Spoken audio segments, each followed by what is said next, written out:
Oi, amores, tudo bem? O assunto do vídeo de hoje é desmame, que é um processo doloroso. Eu já fiz meio que um vlog, desabafo aqui no canal, contando pra vocês um pouco desse processo. E na época eu estava bem chorosa, chorei no vídeo, porque realmente é um processo bem sofrido. Porque amamentar vai muito mais além do que simplesmente alimentar o seu filho, sabe? Tem uma ligação muito forte entre mãe e filho, e quem passou por essa experiência sabe. Quem tá aí no processo de desmame ou se programando para desmamar o seu filho, eu imagino que esteja sofrendo também. Vou introduzir um pouquinho de como que foi amamentar, como que eu me planejei aí para poder fazer o desmame e como que foi o processo depois do desmame. Bora lá para esse vídeo? Se você curte o conteúdo desse canal e também adora os assuntos de maternidade, não esquece de deixar aquele like no vídeo, momento like. Bom, gente, só pra falar um pouquinho aí sobre o processo de amamentação, quando eu me descobri grávida, eu passei a pesquisar muitas coisas que eram importantes para um bebê, para um recém-nascido, como o bebê se desenvolver bem, com saúde. Se você ainda não é mãe ou se você está grávida, saiba que a amamentação ela é muito importante. Os nutrientes que o leite materno possui, além de fazer o seu bebê desenvolver super bem, trazer força, saúde, ele previne até doenças futuras na vida adulta, até mesmo câncer. Eu pesquisando, me informando mais sobre o assunto, eu me comprometi que eu amamentaria o meu filho. Depois eu fui pesquisar um pouco mais, conversei também com a pediatra depois que o Pietro nasceu, até que idade que era importante a amamentação, e ela me passou que é importante amamentar exclusivamente até os 6 meses, tá? Então a amamentação é o alimento exclusivo do bebê até os 6 meses, e depois com a alimentação, com a introdução alimentar até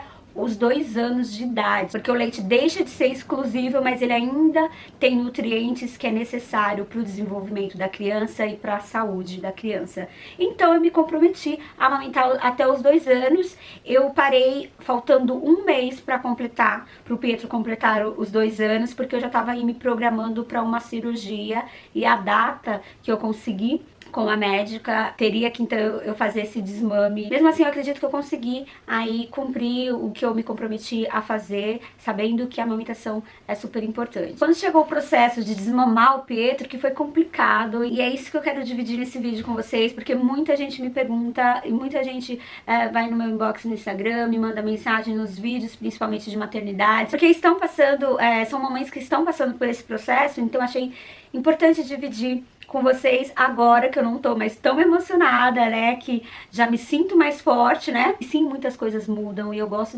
daquele papo reto e real, porque a gente sabendo da verdade, eu acho que a gente sofre um pouco menos. Então vamos lá.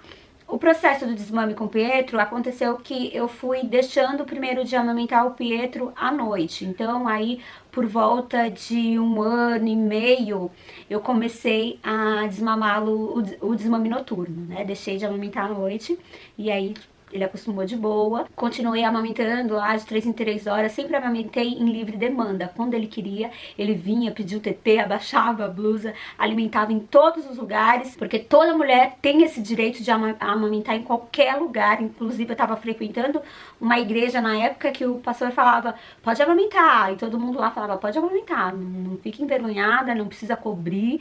E eu acho isso muito bacana, porque não é desrespeitoso a amamentagem, né? É natural, é necessário. Nesse 1 ano e meio eu fiz o desmame noturno, e depois eu precisei voltar para a faculdade. Eu amamentava ele às 6 horas da manhã antes de ir para a faculdade, depois eu ia para a faculdade, e aí quando eu chegava, que era por volta de meio-dia, 1 hora mais ou menos, ele tinha almoçado, então ele não queria amamentar. Mesmo assim ele me recebia e vinha, mamava um pouquinho, mas não era aquele aquela super amamentação. Não, sabe? Então o meu peito, que ficava muito cheio antes, quando eu amamentava mais, foi diminuindo aos poucos o volume, né? Eu cheguei a ter um seios muito grande. E aí ele foi diminuindo, diminuindo. Quando eu passei por esse processo, depois eu reduzi as mamadas, eram praticamente 3 mamadas por dia, e aí eu reduzi para 2, sabe? Eu distraía ele, pra ele não querer essa mamada quando eu chegava da faculdade. E aí depois era só pra ele dormir à tarde, depois pra ele dormir à noite, sabe? Aquela mamada do soninho. Já não era tão mais necessário, eu percebia que ele se alimentava já bem e não era mais, não me sugava tanto, porque a gente se sente sugada, cansada, e eles ficam muito tempo mamando, mas nesse período não, ele já começou a mamar um pouquinho e já dormia. E é um misto, na verdade, de cansaço e prazer, né? Porque a gente acaba tendo um prazer porque tem um amor envolvido, né, gente? Mesmo que no início da amamentação, quando ele ainda é bebezinho, ali nos primeiros dias, tem aquela dor insuportável, às vezes dá mastite, a gente passa pomadinha, vai cuidando. Depois acaba sendo mais prazeroso e cansativo por causa da correria do dia a dia, mas não por fato de doer, porque o seu peito meio que se acostuma. E quando eu resolvi encerrar essas 2 mamadas de vez, aí foi o processo complicado. E aí foi dolorido pra mim imaginar que ele não teria nunca mais e que eu não poderia de repente, né, ficar uns 2 dias sem dar e aí de repente dar um pouquinho do TT se ele chorasse muito, porque se ele voltasse a mamar, meu peito não secaria. Então pra secar tem que fazer o desmame total. E esse processo realmente é muito complicado. Algumas mães sofrem com isso, porque o peito vai enchendo de leite, né, e empedra também. Algumas vezes mãe ou bebê tem febre ou os dois por causa desse processo, também é um pouquinho complicado, por causa que o organismo ele acostuma, né, com aquela rotina de amamentação e vice-versa. Enfim, eu não tive esse problema não aconteceu comigo, não tive febre, mas quando eu encerrei, eu usei vários truques pra ele não pedir, mesmo assim ele pedia. Não fiz nenhum truque no peito, não passei nada pra ele sentir gosto ruim, nada disso, porque eu acredito, eu sei que isso é comum, que é corriqueiro de acontecer, são coisas passadas pelos nossos avós, né, receitinhas aí caseiras, mas eu também dei uma pesquisada e vi que pode ser traumático algumas vezes, mas não julgo, tá, a criação e os métodos de ninguém, tá, gente, mas como eu sempre trabalhei com a verdade, com o Pietro, quando a gente vai levar ele pra tomar uma injeção, a gente fala, ó, vai fazer um dodói, mas é rapidinho, vai passar. Senti que se eu passasse um café, uma borra de café, alguma coisa amarga assim, que eu estaria mentindo pra ele, sabe? Nem cheguei a falar que eu tava dodói no peito, só falei, não pode, filho, não pode. Não pode mais, você já tá mocinho. Vamos almoçar? Vamos tomar café? Toma aqui seu biscoitinho, toma aqui, sabe? Aí fui conversando com ele chorava, aí o Marcos ia distrair. Nessa fase a gente tem que se afastar um pouco deles, isso que se torna dolorido, e foi nessa que eu fiquei super emocionada, porque eu acabei me afastando um pouco dele, eu ia fazer outras coisas em outro cômodo, e quando eu tava na cozinha, o Marcos ia pro quarto, quando eu tava lá no closet, sabe, o Marcos ficava com ele na cozinha, e era aquela fuga, sabe? E outra coisa que ajudou muito, que teve um leitor, que ele é enfermeiro, ele me deu várias dicas também, falou pra mim não tomar remédio pra secar, pra deixar secar naturalmente. E aí não tomei remédio nenhum pra secar o peito. No mínimo aí em 5 dias ele seca, gente. No início vai ficar um pouquinho, né, aquele peito cheio, um pouco vazando, depois vai empedrar. E aí você pode fazer uma leve massagem, não coloca por muito tempo debaixo do chuveiro, na água quente, porque isso estimula e também não retira muita quantidade de leite. Eu cheguei a tirar nos 2 primeiros dias, assim, só um pouquinho e depois não tirei mais, deixei empedrar e aí qualquer coisa eu tomo um remédio pra dor e tal, que depois vai sumindo, sabe, as pedras vai sumindo assim com o tempo. Sério, gente, depois sumiu tanto que eu fiquei despeitada, fiquei totalmente sem peito, fica só a pele mesmo. Mas isso varia de pessoa pra pessoa, tá? Tem gente que não acontece isso, mas no meu caso eu fiquei, porque meu peito ficou muito grande, eu cheguei a usar tamanho 50. A pele esticou super e depois, quando parou de amamentar, foi sumindo, diminuindo as glândulas, aquele leite, o empedramento, tudo, e o peito caiu, ficou flácido, ficou mole, ficou sem nada. E nesse processo, o Pietro já começou a entender que ele não podia. Então, quando eu tava com a blusa fechada, ele vinha e ele olhava assim, gente, pro meu peito, ele olhava assim, tipo, e olhava pra minha cara pra ver o que eu ia falar, sabe? E aí eu só fazia assim, que não, a gente tem que ser firme. Esse processo ensina muito da vida pra gente, porque mesmo eu sendo super emocional, porque eu sou uma pessoa super emocional, eu aprendi a ser forte, mesmo amando. E eu acho que isso a gente vai enfrentar pro resto da vida sendo mãe. Então é bom a gente já ir aprendendo desde já. Nos primeiros dias, né? Nos primeiros dias ele chorou mais uns dias, aí eu fui me afastando. Mesmo assim eu dormia com ele, fazia muito carinho na hora de dormir, porque eu sempre dormi com ele. Ia ser mais um baque a gente ter que se afastar na hora do sono. Então fazia muito carinho pra ele dormir, lia historinha. Funciona muito. Você conta uma historinha, faz um carinho depois na cabeça, canta, e aí vai ficando tudo mais tranquilo pro bebê e pra você também. Depois dessa fase, aí é mais você mesmo que sofre, porque depois ele simplesmente esqueceu. A gente introduziu Yakult pra ele, gente.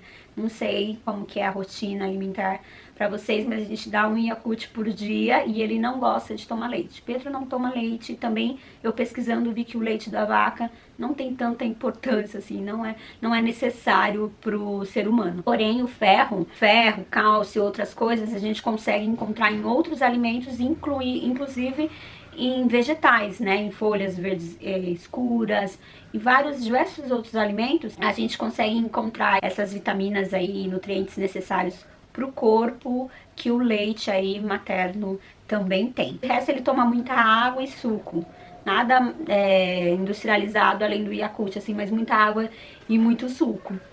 E aí ele foi esquecendo, até que um dia ele esqueceu, gente. Aí fui eu que sofri, porque aí eu fiquei tipo, ele não lembra mais, ele não se importa mais. E aí eu já pude tirar as blusas que eram fechadas até aqui. Eu cheguei a usar lenço também aqui na frente, perfume pra tirar o cheiro. Você também passa um perfume diferente, porque também tem aquilo do cheiro. O seguidor que é enfermeiro deu a dica também de dar chazinhos, porque acalmam, né? Chá de camomila, por exemplo, acalma. E aí tem o cheirinho, um chá que faz aquele quentinho também que dá sono, que é bom também pra hora de dormir. A hora de dormir vai ser sempre a mais complicada, gente. Então usa aí de artifícios, né? Contar uma historinha, dar um chazinho, fazer muito carinho, conversar. Primeiro a gente chora, a gente se descabela e depois a gente aceita, que é uma fase. E aí o peito, procurar também pesquisar, o peito ele realmente não tem jeito, quando esticou muito tive um ganho muito grande de peso na gestação. Por causa da ansiedade que eu tive, muita ansiedade no período de gestação. Mas tem mãe que ainda me fala, calma, Kari, que o processo do desfraude é pior. Ou falo, calma, Kari, que quando entrar na escolinha, você vai ver. Mas são processos que a gente tem que passar e que nos amadurecem. Eu posso dizer uma coisa pra vocês, mamães que estão nesse período do desmame. Tenha calma, converse bastante, procure trabalhar com a verdade, porque eu acho que é sempre a melhor solução, sabe? E alternativas assim de usar coisas que ele gosta na hora que ele chorar, não se desespere junto. Tenta se manter firme, olha, vamos fazer tal coisa, sabe? Evite um não. Eu sempre falo isso pro Marcos, que ele usa muito não. Eu falo, evite um não, porque eu já percebi que quando a gente fala não, o choro fica mais alto e incontrolável. De vez de usar o não, pra qualquer situação, a criança quer pegar esse telefone aqui. Ao invés de falar não, fala assim, ó, põe esse daqui aqui e vem ver esse daqui. Olha que legal esse daqui. Olha que legal esse negocinho aqui que a mamãe quer te mostrar. Gente, isso funciona de um jeito, de uma forma. Então vai por mim. E acalma seu coração se você estiver num processo. Bom, é isso. Se você já passou por esse processo, é mãe, já desmamou, conta aqui nos comentários quais os artifícios que vocês usaram, se deu certo, se não deu, se você sofreu, se seu filho ou sua filha sofreu. Conta aqui pra gente como que foi. Vamos dividir, trocar experiências, porque eu acho isso muito bacana. É o que tem de mais bacana quando eu faço esse tipo de vídeo. E se você ainda não é mãe e pretende ser, é bom que você já vai aí se familiarizando com esses detalhes. Ah, gente, sabe uma coisa que eu esqueci de contar? Sim. Seu irmão tá aqui. Eu esqueci de contar que quando eu mostrava o peito pra ele, murchinho já, depois que ele já tinha desacostumado, ele ficava assim, tipo, cara de eca, de nojo. Não queria ver não, porque tava murcho, não era aquele peito que ele mamava, sabe? Ele mamava cheinho. E agora que eu fiz a cirurgia, que ele vê a prótese, ele fica todo empolgado querendo mexer. Mas não pra mamar, mas porque ele acha que é bola. Uau. Nem liga mais, ó. Uau, tá vendo? Um colar de sai também. E é isso, gente. Espero que vocês tenham gostado do vídeo. Um super beijo. Tchau. Até a próxima.